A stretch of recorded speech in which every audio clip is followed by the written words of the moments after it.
るべきだなということなので、帰りますか。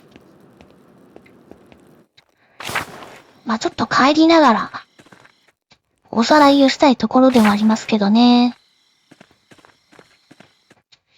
結局、男爵を、まあ、返したのが誰なのかっていうのはまだ分かっていないんですけど、分かっているのは死因ですね。鈍器で後頭部を殴られたのが直接の死因かな。で、あとはまあ、それができそうな人って誰っていうところではありますけど、まあできそうな人っていうか、動機ですかね。うん。まあ動機がある人の候補もいくつか出てはいるんですけど、まあわかんないでしょうね。まあピエロさんは多分現場に居合わせただけっていうだけなんで、動機はなさそうですし。あとはあれか。シスター、マチルダさんかな。マチルダさんは、まあちょっと過去にひどい目にあったってことで、まあ動機はなきにしもあらず。そして、召集動員長かな。フェレンツ召集動員長。フェレンツ召集動員長もなんか、脅されてというか、なんかちょっとやりたくないことをやらされてみたいな話があったんで、なくはないかな。あれこれはどなた？ボイシラフ。ああ。アンドレアス、神はここにいたのか。ボイシラフ修道士どうしたんだ？また殺人があったなんて言わないでくれよ。大丈夫か？顔色が悪いぞ。女裁長の件だ。早く到着されたんだ。従者全員を引き連れて。あらら。一日、できたってこと。ボイスラフさんとは話す機会がなかったんで、これが最初で最後かもしれないですね。男爵とピエロ修道士を知る者全員に尋問して回っているんだ。私が知っていることはすでに話した。女裁長が明日9時から話したいそうだ。特に君を指名していた。あらあら。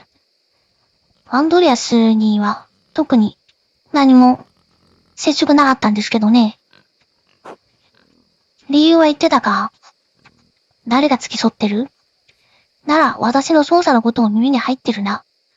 うん、捜査って言っちゃうんだ。君がこの町や大修道院を嗅ぎ回って余計な詮索をしていたことは周知の事実だよ。詮索が実を結んだのだといいが、そうでなければピエロの首が飛ぶことになる。持ち得る時間の中で最善は尽くした。危険については分かってる。ありがとう。最善はね、尽くしているかというとそうではないんだよね。調べないといけないことはいっぱいあるんだけど、ちょっといろいろ拡散しちゃってて、ゴールにたどり着けてない気がするんだよね。結局、犯行に使われた凶器、まあ証拠品がまだ見つかってませんしね。あと数日あればよかったのに。ほんとそうですね。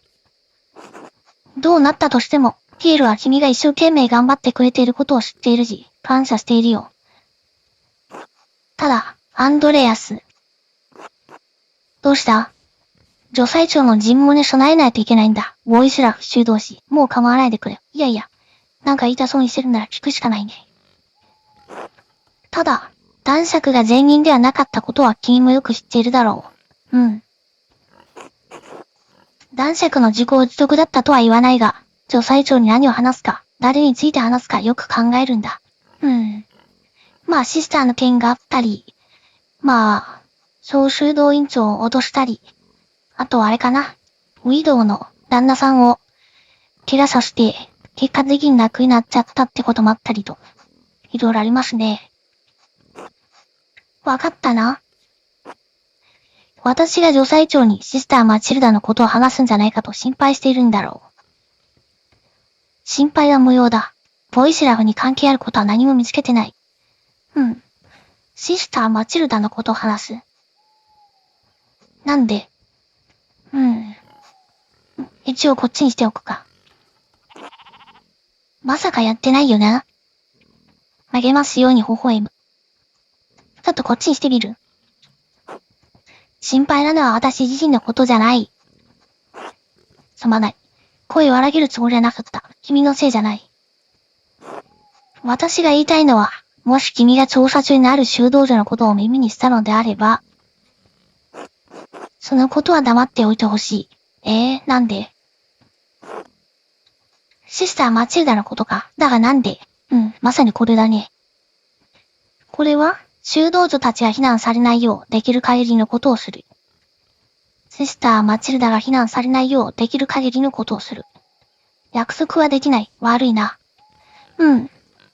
これにしましょう。あの善良な修道女と寝てるのか。またそうきたか。寝てるのかって表現はちょっと直接的すぎませんかね。まさかそんなわけやないだろう。仮にそうだとしたらどうなんだ。お願いだからそのことは黙っておいてほしいんだ。男爵の件とは無関係だから。シスターマチルダが非難されないようできる限りのことをする。まあそうだね。約束はできない。悪いな。こっち。ボイスラフがどうというよりも、マチルダさんのためにって感じかな。お願いしたいのはそれだけだ。そのためにここまで来たのかな。チアサオに戻らねば。大修道院長は今頃お怒りになっているはずだ。なんで？元気でな、アンドレアス。今夜ピエールが無事に解放されるよう祈っている。君もな。なんか不穏なこと言って手伝っていったな。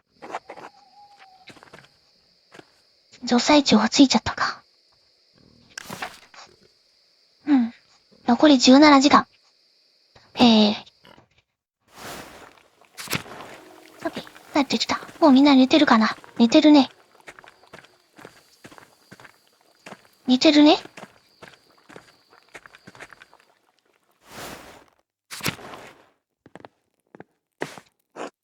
よし、じゃあ寝ましょうか。あら、まだ起きてられるの？何か調べ物がまだできるのかい？そう言われちゃうとね。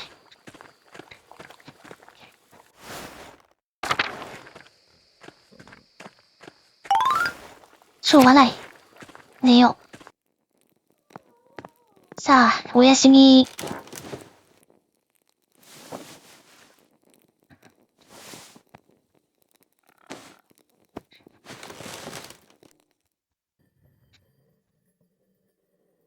夜3から終わって、ここから先は、なんだこれ。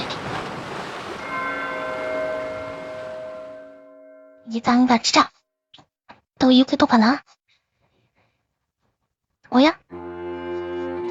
なんだこれ。一番下にアンドレアスの顔があるね。動かせる。動かせるんだけど、どっかに寄り道できるのかっていう話もあるんだけど、何もできないのかな。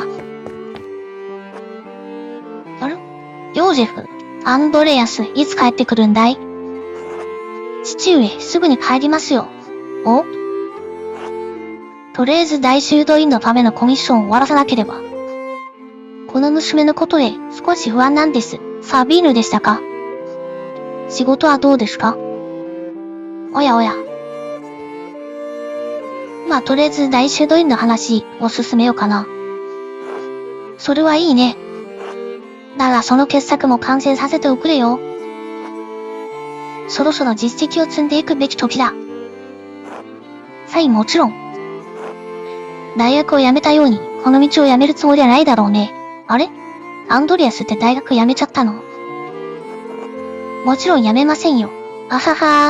辞めません。よし。私は学長のために仕事をしてなければ、お前にこの機会が決して来なかっただろう。ほとんどの人はあんな風に何かを捨ててしまった場合、二度目のチャンスは得られないんだ。わかってます、父上。何も言わない。わかってます。お前ら戻ってきたら会おう。もちろん、わかりました。アンドレアスのお父さんは、何かしらコネを使って、アンドレアスにチャンスをくれたってことだね。他に何かあんのかな？何もなさそうだな。じゃあ、真ん中に行きますか。お、ザビーネ。ああ、君か。何も言わないのかな。君の絵しか持っていないんだ。弟のダニエルが描いた。アンドレアス君、弟いたのかい？君がどんな人なのか本当によくわからないんだ。君は本当にああも綺麗なのか？いや、それは言ってはいけないと思う。君は本当に見知らぬ相手と結婚したいのかい？それで、君はどんな人なんだい？これにしようか。私のことを頭の中で勝手に想像して話さないで。なぜだい？あなたが想像するのは素晴らしい私か、醜悪な私よ。どちらだとしても、私に対してフェアじゃないわよね。ああ、まあ確かにね。想像で考えてるんだからね。描かれた君に、想像の君に、本当の君に。まあ本当の君だね。誰にとってもよ。あ、怒られた。なるほど。近々お会いしましょう、アンドレアス。現実で。ね。これ現実じゃないんだね。その通りだね。ではその日まで。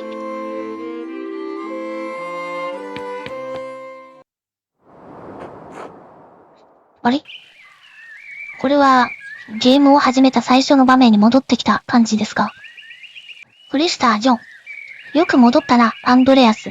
そなたがこの法廷を彩るのは実に久しいことだ。申し訳ありません、陛下。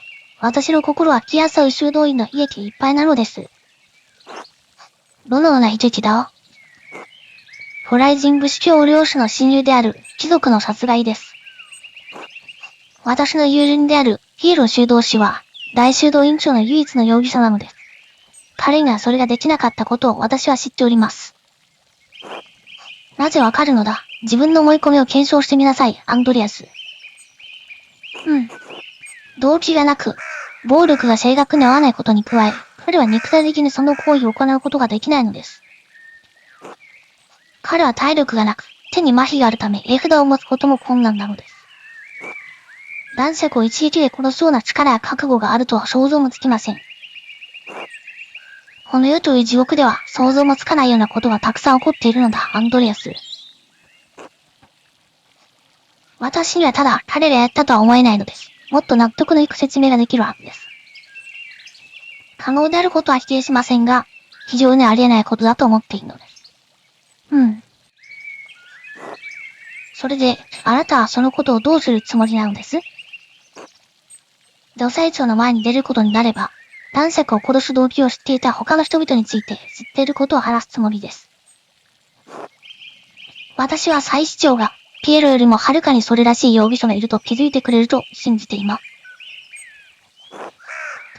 そなたはなぜこの困難な道を選んだのだ？私はピエロ修道士の命を救わなければならないのです。他に彼を救う者はいないのですから。私は本当の殺人犯を見つけたいのです。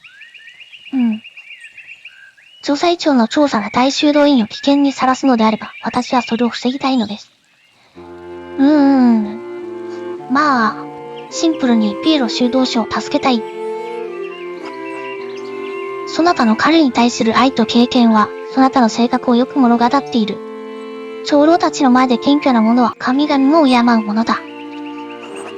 言うと思ってたよ、じいさん。しかし真実です。アンドレアすら助けなければ、誰も彼を助けないでしょう。そうなのです。修道士やシスターら大修道院長に対して行動できない理由は理解できますが、私は行動を起こさなくては。あのノータリーの大修道院長はなんでロレンツ・ロスポーゲルみたいな役立たずの死を気にしているんだ。言うねえ、グロビアンさん。お前は大修道院長に厳しすぎる。まあ厳しいけど。お前はって言っちゃいかんでしょ。一応聖ってついてるよ。男爵には良いところがたくさんあった。まあ同じだけ悪いところもあったけどね。まあその評価に異論はないよ。うん。他の権力者が殺されると、権力者は冷静でいられなくなる。それによって大修道院の存在が脅かされるのかもしれない。うん。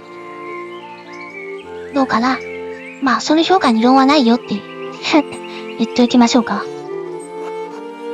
お前に同意してくれなんて頼んでねえよ。自分の頭で考えられねえんなら、あいつらと大して変わらんよ、ポンコツ野郎。口悪いな、ほんと。いずれにせよ、アンドレアスがピエロの死を防げるかどうかは、女裁長の判断にかかっているのです。天命であれ、愚かであれ、腐敗であれ、正義であれ、女裁長がピエロの有罪を決める最初の、そしておそらく最後の決定差になるでしょう。アンドレアスは彼のような男が好む手段を使って、女裁長を味方につけなければなりません。理性ですか？知恵ですか？権威ですか？正義ですか？うわぁ、これは難しいね。正義ですか？アンドレアス、そなたはあらゆる物事に対して正直であるが、多くの人間は真実を受け入れようとはしないものだ。そして、正直であることの代償は、高くつくこともある。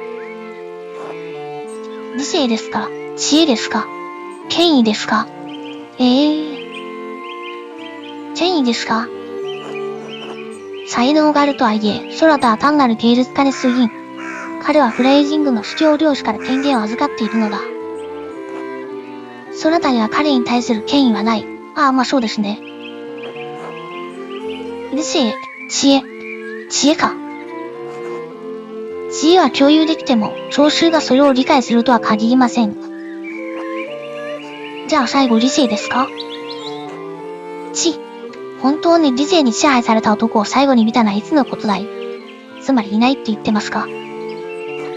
理性、知恵、権威、正義が意味をなさないのなら、私には何が残っているのでしょうか？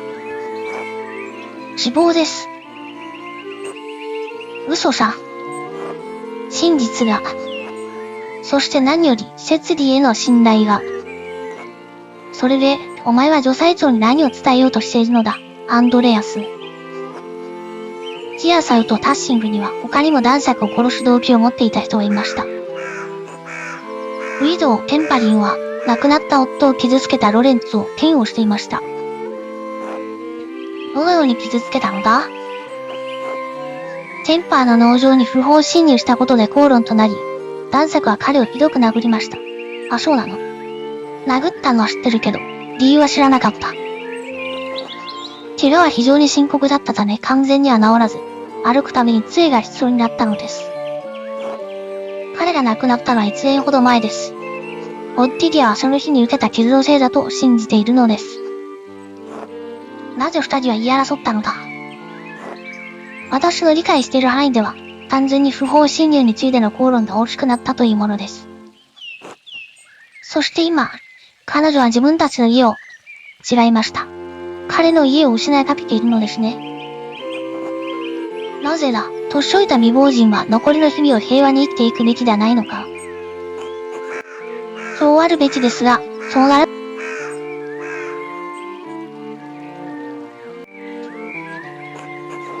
女性は不動産を所有するには戦わなければならないんです。私たちは男に苦しめられる存在なのですよ。ああ、そうなんだ。不動産を所有できないんだね。相続もできないのか。息子を例えば、産んでいれば、息子が相続してそこに一緒に住むっていうこともできたのかな。法律が正しいか正しくないかは重要ではありません。ウィドウの動機は明らかで。それは事実であり、ひどいことです。オッティティアの怒りもよく理解できます。それは極端な意見です。女性は夫や息子の奴隷ではありません。まあそうなんだけど。でまあ、これもわからんではないんだけど。で、法律が云々の話。ウィドウの動機は明らかです。まあ動機は一応あるのはあるよね。恨んではいます。だけどいいのかな、これで。まあいっか。よくないかもしれないけどこれにしよう。正しくない法律はその犠牲になって苦しむ人々にとって重要でないはずがありません。善良な者は、不正義が周囲ではびこるのを黙って見てることはないだろう。大学も卒業してね、半人前の芸術家が、神聖ローマ帝国の意向を相手に何をするってんだ、バカどもが。お前はウィドウの動機を立証したが、アンドレアス、もう一つ確認しなければならないことがある。男と女は多くの資質において平等だが、女は腕力で劣る。オッティジアほどの年齢の女に、どうすれば男爵のような健康な男性を打ち倒せるというのだ？そうですね、それはその通りだね。私自身疑問に思っているのだ。男爵を殺すために使った可能性があるものを見つけたのか？はい、彼女の夫の杖です。上の部分がなかったのです。どうやら折れたようで。折れた理由が男爵の殺害であったのなら素敵なことね。他に容疑されるのか？シスターマチルダは男爵の誘いに抵抗したためひどく殴られました。彼女は死にかけたのです。なぜ男爵はそのことで罰されなかったのだ？少なくとも当時、男爵には司法が及ばなかったようです。マザー・セシリアは残りの修道女から話して回復させるために、シスター・マチルダをイオリンで送ったのです。なぜそのような結論に至ったのだ？マザー・セシリアが、男爵が前に訪れた際に修道女に危害を加えたと教えてくれたのですが、それ以上は話してくれませんでした。暗くなってから大修道院の図書館に忍び込み、修道女の経歴録を調べて、シスターたちの名前を知ったのです。名前を知ってからマチルダと対峙したのです。そして彼女は起きたことを教えてくれました。なんか今さらっとアンドレアス、図書館に忍び込んだって自白してますけど、いいのかな？あ、気づかれた。図書館に不法侵入したのはかなり危ない行為だ。だよな。アンドレアスは修道士や修道女たちは、やってる場面に出くわしたかもな。危ない行為ってね。バレてる。ロレンツは修道女を思い通りにできなかったからと彼女を殺しかけた。意外だと言えればよかったのですが。シスター・マチルダの動機は強力なものだが、彼女はどのような手段で男爵を殺したのだ？サベルで殴ったのかもしれません。修道院の庭で血まみれのサベルを見つけたのです。彼女はそれでウサギの子を殺したと主張しているので。確かに妥当な凶器ではあるな。それについている血がロレンツのものかどうかを確定できるのは残念だ。他に容疑者いるのか？フェレンツ小修道院長は、男爵が自分のオカルトの興味を、異端審問官に報告することを恐れていました。どうしてそう思うのだ？フェレンツ小修道院長の男爵は、オカルトの文書に魅了されていたのです。男爵はキアサイを訪れている間、自分のために儀式を行うようにと小修道院長に圧力をかけていました。フェレンツが拒否すると、男爵は彼を異端尋問に引き渡すと脅したのです。どうやってそのような情報を得たのだ？書面での証拠を見つけたのです。フェレンツから男爵への手紙にはこれらすべての事柄が書かれていました。修道士がオカルトに手を出し、それは危険なことだ。彼の魂そのものが危機に瀕しておる。魂とはどうでもいい。そいつは生殖を奪われ、破門され、殺されるかもしれねえ。ちょっとした好奇心のせいでな。愚かで無知なままの方がマシだったな。ってのが俺の考えさ。へへ。よくわかっていますよ。好奇心はそんなに悪いものですか？知識への欲望は他の欲求と同じくらい危険なものです。悪いものですかって聞きたいけど、こっちにしておきましょうか？その通り。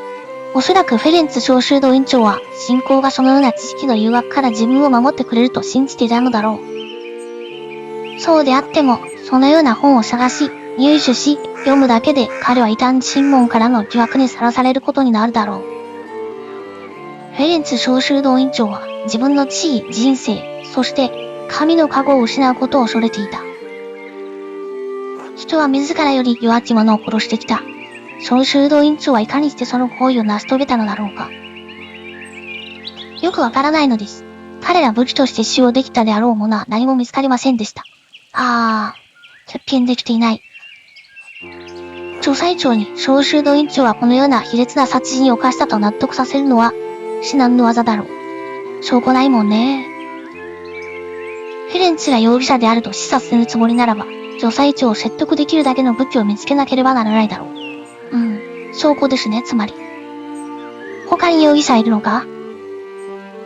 他に容疑者は見つかりませんでした。あれ？ラッキーは？調査できてないからか。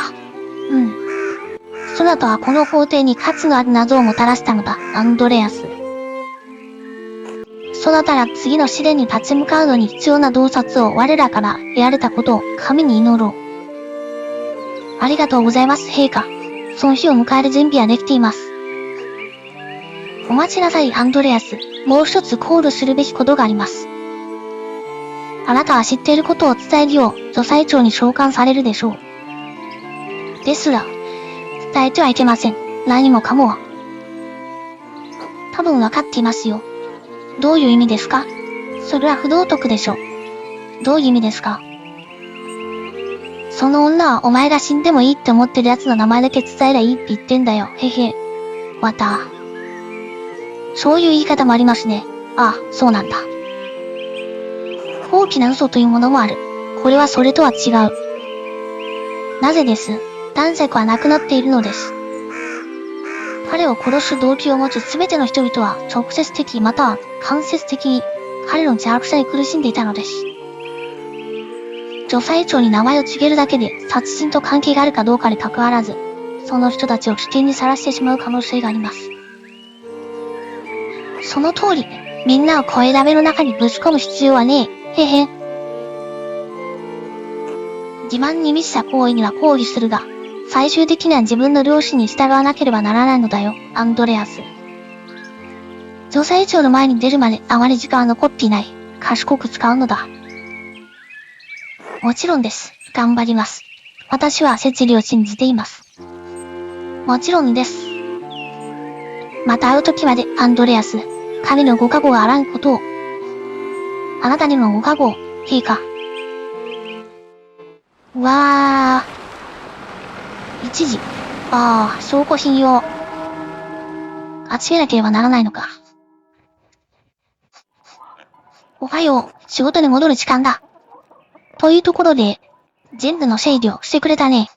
じゃあ、ちょっと一旦中断しまして、続きはまた後ほどやっていこうと思います。See you later!